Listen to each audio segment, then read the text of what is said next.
Selamat datang di channel ini. Channel ini akan membahas seputar alur cerita film dan informasi-informasi yang terkait film tersebut.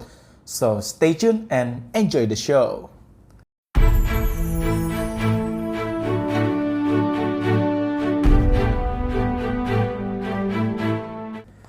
Hai film lovers, video kali ini adalah lanjutan dari seri film sebelumnya, yaitu Saw 1. Bagi kalian yang belum menonton seri sebelumnya, kalian dapat menontonnya di channel ini. Saw kedua ini dirilis di tahun 2005, disutradarai oleh Darren Lynn Bousman, dan diperankan oleh Donnie Wahlberg, Frankie G, Eric Knudsen, Shawnee Smith, Tobin Bell, dan masih banyak lagi. Kira-kira, apa yang akan dilakukan John ya di seri kedua ini? Dan fakta apa lagi yang akan kita temukan? Tanpa berlama-lama lagi, simak video ini sampai habis and here we go.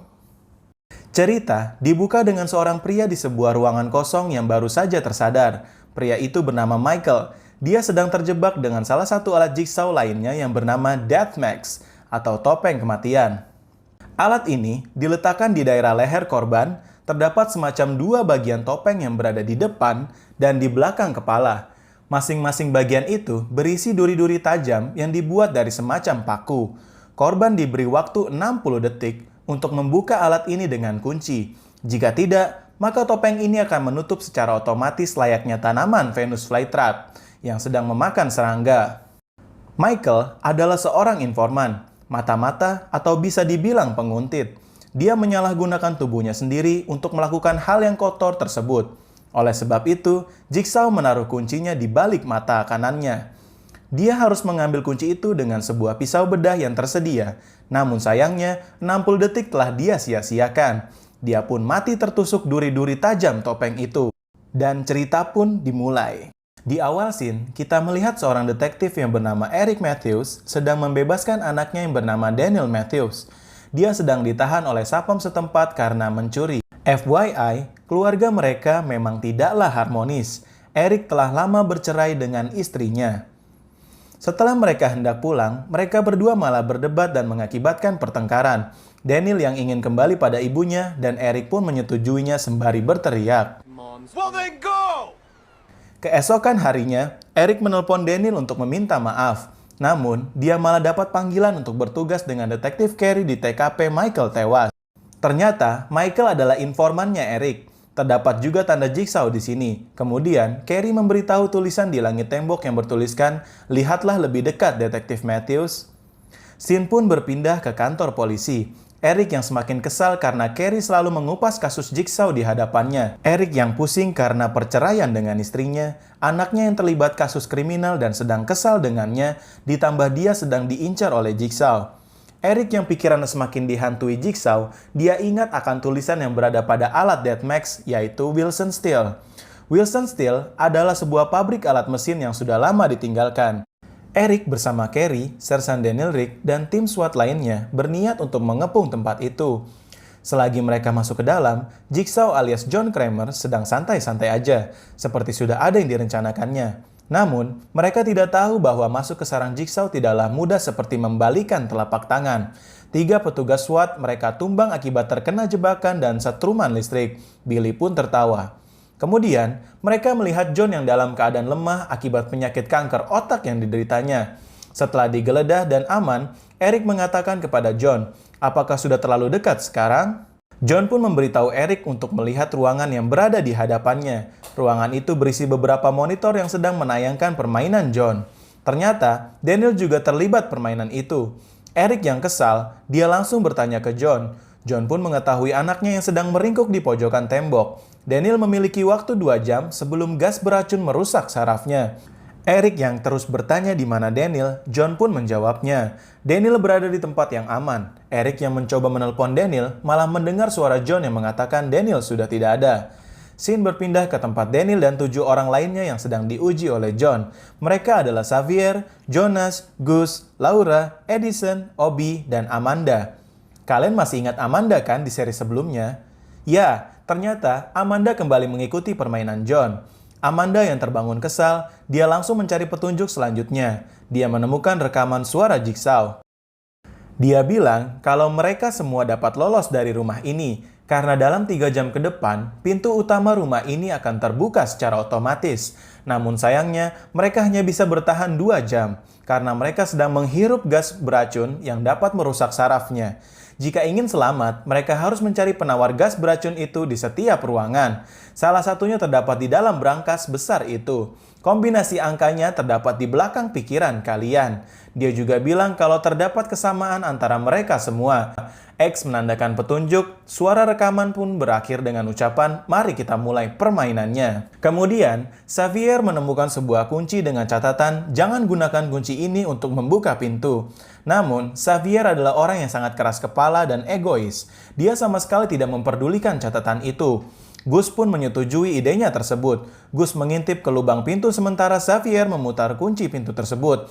Ternyata, kunci itu memicu pistol yang berada di balik pintu. Pistol pun seketika menembak kepala Gus hingga menembus. Setelah kejadian itu, mereka semua mulai panik dan Jonas pun bertanya, "Siapa yang melakukan hal ini?" ke Amanda. Amanda pun menjawabnya, "Dia adalah Jigsaw. Dia ingin menguji kita dalam permainan dan harus mengikuti peraturannya." Eric yang kesal melihat satu korban telah mati, dia menghampiri John. Sementara Carrie memanggil tim informatika untuk menyelidiki video CCTV tersebut.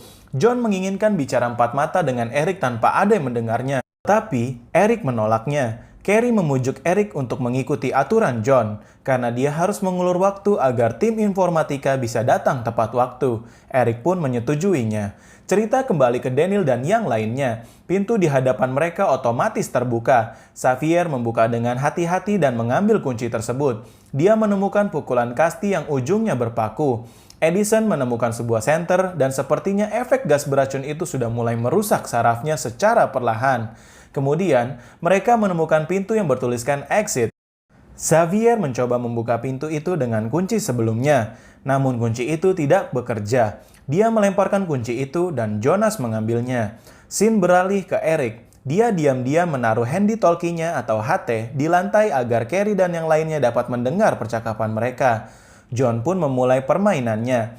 Dia bilang kalau peraturannya sangatlah sederhana. Eric hanya perlu duduk dan mendengar perkataan John. John pun memberitahukan namanya ke Eric. Eric bilang kalau John lebih suka dipanggil Jigsaw, namun John membantahnya. Dia tidak tertarik dengan sebutan itu. Polisi dan medialah yang menyebutnya Jigsaw. Tujuan John memainkan game ini ialah membuat Eric menebus kesalahan-kesalahannya yang dahulu ia perbuat. Faktanya, Eric Matthews pernah berselingkuh dengan Carrie hingga mengakibatkan perceraian dengan istrinya. Selain itu, Eric adalah orang yang agresif dan keras. Dia diberi sebutan polisi pemberani. Dia juga memalsukan bukti dan mengintimidasi tahanannya. Kembali ke tempat Daniel berada, Xavier yang berhasil menghancurkan pintu keluar, namun mereka malah menemukan pagar besi di baliknya. Selagi terjadi perdebatan antara Xavier dan Edison, Amanda yang lainnya pun datang. Di saat Jonas sedang mencairkan suasana, Laura menemukan pintu yang mengarah ke ruangan bawah tanah. Bermodalkan pemukul kasti paku dan senter Edison, Xavier membuka jalan untuk memeriksa ruangan itu. Mereka menemukan boneka dan sebuah amplop yang bertuliskan Obi. Amplop itu berisi rekaman suara Jigsaw. Suara itu berisi bahwa sebelumnya Obi adalah orang yang tidak bermoral. Dia rela menyakiti dan menipu orang di sekitarnya hanya untuk mencapai tujuannya. Sekarang, dia dapat menembusnya. Di dalam tungku besar terdapat 2 penawar racun. Satu penawar itu diberikan ke Obi karena sebagai hadiah membantu Jigsaw menculik yang lain. Suara Jigsaw pun berakhir dengan ucapan, "Ingat Obi, sekali kau di neraka, hanya iblislah yang dapat menolongmu."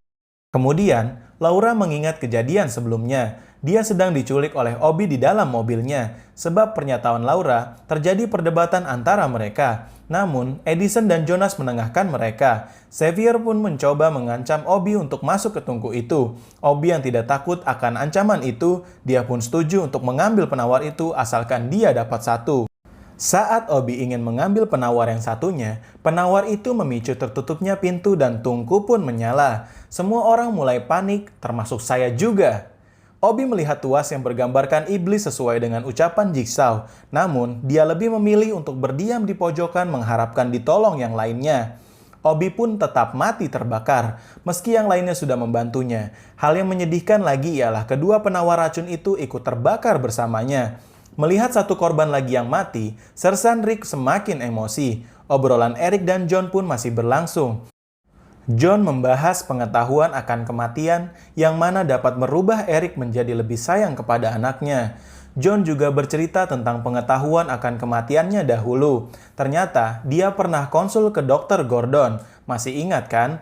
Dia divonis mati dan John pun melakukan percobaan bunuh diri. John yang masih selamat, dia berpikir daripada harus menyesalinya, dia memulai pekerjaan untuk menguji manusia lainnya. Tentu saja untuk mengajarkan betapa pentingnya arti kehidupan. Namun, Eric semakin kesal. John terus bicara yang ngelantur. Waktu pun tinggal 54 menit lagi. Back to the game, Laura yang semakin lemas akibat gas beracun itu. Tiba-tiba, Jonas dan yang lainnya menemukan pintu yang bisa dibuka tanpa kunci. Namun, pintu itu susah dibuka. Setelah Xavier membukanya, pintu itu memicu waktu mundur 4 menit di pintu lainnya. Jonas pun memainkan rekaman suara dari amplop yang bertuliskan Xavier. Jigsaw bilang kalau Xavier adalah seorang pengedar narkoba.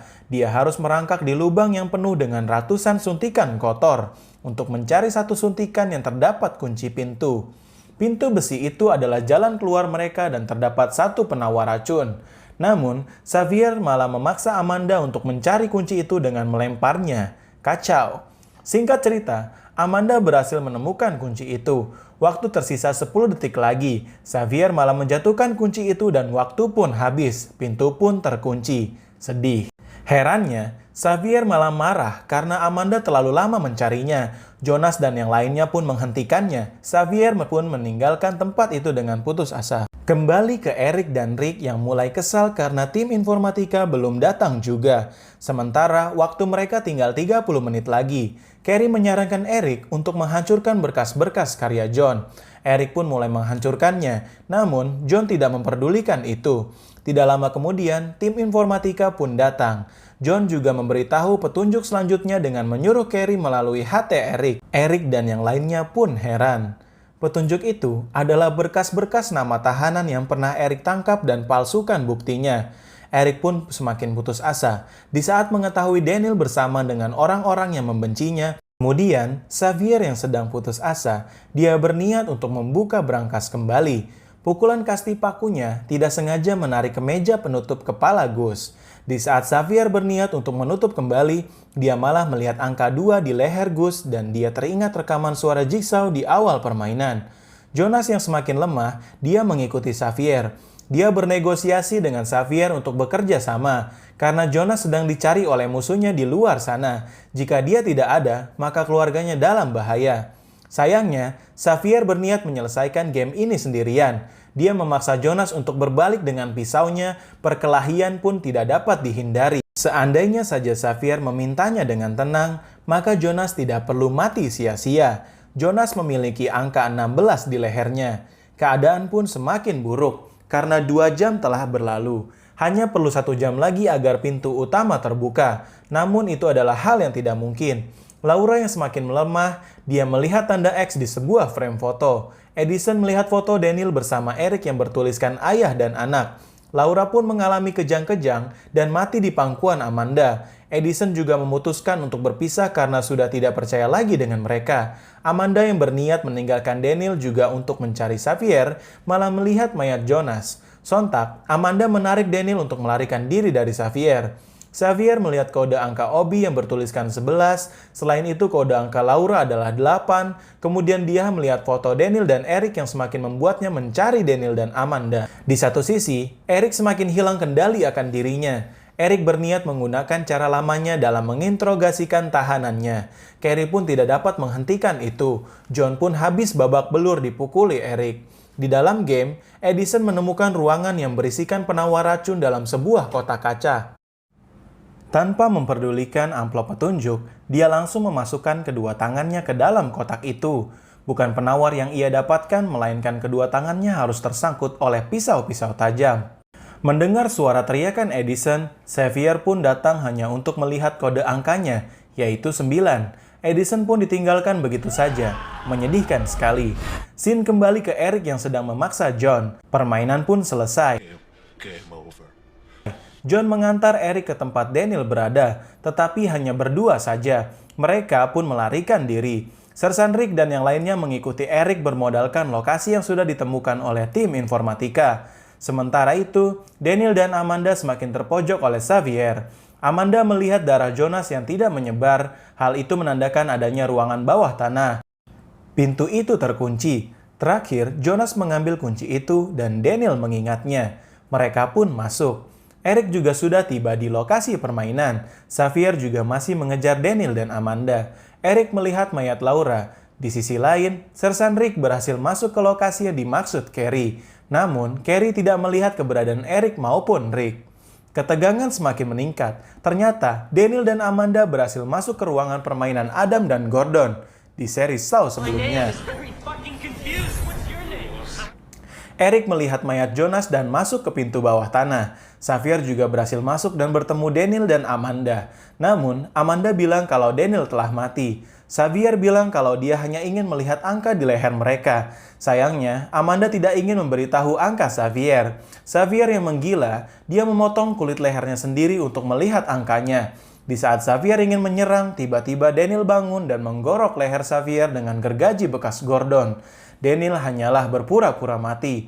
Sersan Rick menemukan video CCTV permainan Daniel yang ternyata video itu tidak terjadi secara langsung, melainkan sudah terjadi beberapa jam yang lalu. Jadi guys, ada perbedaan waktu di sini. Eric dan Rick datang ke lokasi pasca permainan Daniel yang sebenarnya sudah selesai beberapa jam yang lalu. Eric pun berhasil masuk ke kamar mandi itu dan melihat mayat Xavier. Namun sepertinya ada yang aneh. Dia melihat seseorang di bak mandi. Ternyata dia adalah seseorang yang menggunakan topeng ibab dan membius Eric. Waktu permainan pun habis. Carrie melihat sebuah brankas yang terbuka. Isi brankas itu ternyata adalah Daniel. Loh, bagaimana bisa? Kita lanjut dulu. Eric yang terbangun dan menemukan rekaman suara Amanda. Loh, ya, sebuah fakta plot twist. Ternyata, setelah Amanda kali pertama diuji oleh John, Amanda menganggap bahwa John adalah sosok ayah dan dia berhasil membuat Amanda menghargai hidupnya. Amanda akan menjadi kaki tangannya John atau penerus John di saat mati nanti, agar membuat John selalu dikenang oleh semua orang. Jadi, Amanda mengikuti permainan bersama Daniel hanyalah untuk menjadi jaminan agar Daniel tidak tewas dan selamat sampai permainan selesai. Hal ini tentu ada kaitannya mengapa Carrie menemukan Daniel di dalam brankas. Sesuai yang saya bilang, permainan Daniel dan yang lainnya telah selesai terlebih dahulu, dan Amanda membawa Daniel ke John. Kemudian, John memainkan permainan dengan Eric. Seperti yang dibilang John sebelumnya, Eric hanyalah perlu duduk dan bicara dengan John selama 2 jam. Namun, karena adanya video CCTV itu, membuat Eric menjadi gagal dan tertangkap oleh Amanda. Daniel selamat, sementara Eric tertangkap. Game over. Cerita pun berakhir dengan scene John yang sedang tersenyum. Sungguh menyedihkan sekali, Eric gagal dan terperangkap. Andai saja dia bisa tenang dalam menyelesaikan sesuatu. Amanat yang dapat kita ambil dari seri kedua Saw ini adalah jangan gegabah, egois, dan kasar pada orang lain. Karena sejatinya kita diciptakan untuk mencintai sesama lain. Menurut kalian bagian mana yang sangat menyedihkan? Beritahu saya di kolom komentar. Jangan lupa juga untuk like video ini dan subscribe channel ini jika kalian ingin tahu lanjutan seri Saw ini dan alur cerita film lainnya. Nama saya Ali, salam pencinta film.